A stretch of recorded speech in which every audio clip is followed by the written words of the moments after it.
Start the year clearer by clearing your clutter in 2025. Welcome to 2025.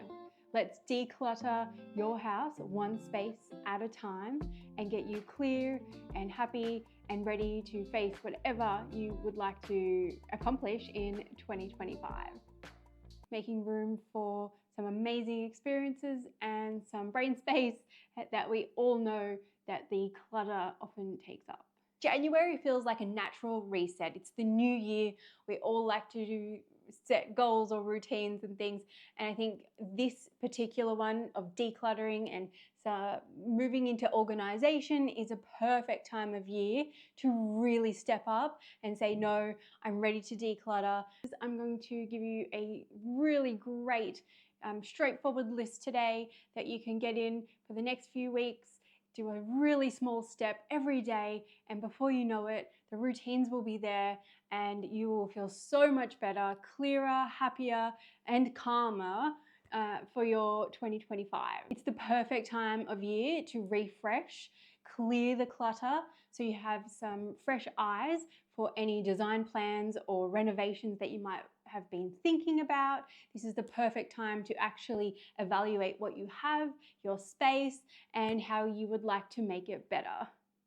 If you have been feeling overwhelmed, Christmas clutter, there was too much going on, then this is the perfect time to take the half a step back, go through my calendar that I will share in a second, and really declutter some spaces that have been on your mind and on your nerves. I'm going to give you 30 days of small hints and tips to declutter a small space in your home each and every single day. And by the end of the month, generally, but this can be rolling. You can do this every second month.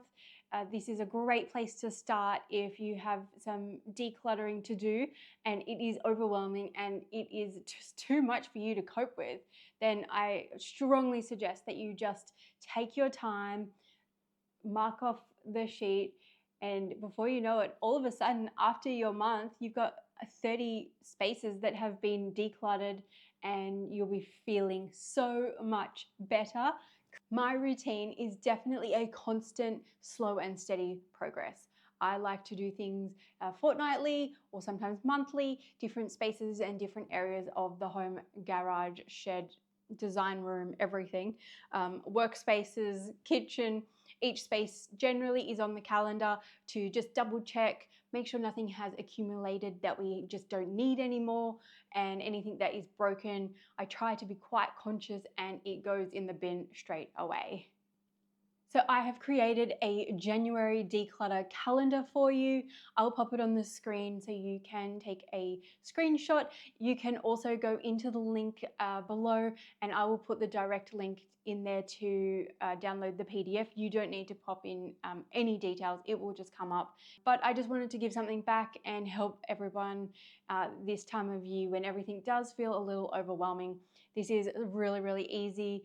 I'm really excited to give you the calendar. It's definitely something that I work through at the start of the year. Just a few spaces that I'm like, oh, I haven't checked that in a little while, especially my makeup. And what else did I notice? Some of the kitchen drawers, they definitely need a tweak. Each day just has a small task. So I've just printed out a black and white one. So, you know, basically on the first Sunday that I have here is basically you're going to go through the old expired food. So that just generally means anything that you need to throw out. Check dates on things in the fridge, bottles, sauces, condiments, anything that really needs to get rid of. It's your sign to just throw it out. We've got broken appliances on here. If you keep something that is broken that you generally just, you know, won't get fixed, then take it to a recycle center or the correct bin place that might be in your area. I know that we have a few different options here in Australia depending where you live. Old stationery, there's bedsides. That can be a tricky one because everyone's bedsides has either so much shoved into the drawers or like nothing at all.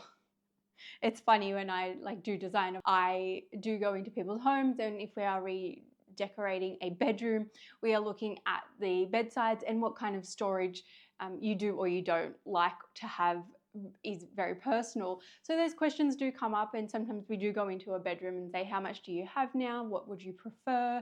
And some people literally just don't have anything. They've got like a table like with legs, no drawers, no nothing. And some people have like 3 sets of drawers plus things on the side. So it's definitely a decluttering hotspot, and I really strongly suggest that you dive into your bedsides even if you don't do anything else. We have old perfumes in your cupboard. If you just don't use it anymore, throw it out. Old candles, definitely check that one. Donate old books. What have I got here? Oh, there's so many cool things. I'm just like, oh, check your cookbooks. If you don't generally use a cookbook anymore because we all have devices and the internet, then donating your cookbooks to a school, a preschool, a kindergarten, or even just your local thrift shop. There's definitely someone who would love a cookbook. Now, some days you'll have more energy than others, and that's okay. This is definitely not about perfection. As I said, it's always about the progress. You can skip a day. If you don't want to do something, you can skip a couple and just bulk it all in one and do half an hour and do 3 spots. That's completely up to you. This is very much just an encouragement of get in and get a few things done. You will feel so much better because of it. And I want you to feel great in your home, because at the end of the day, I want you to love your space. The smallest of efforts continually will build up, and you will have a really big effect at the end. Just take one step at a time.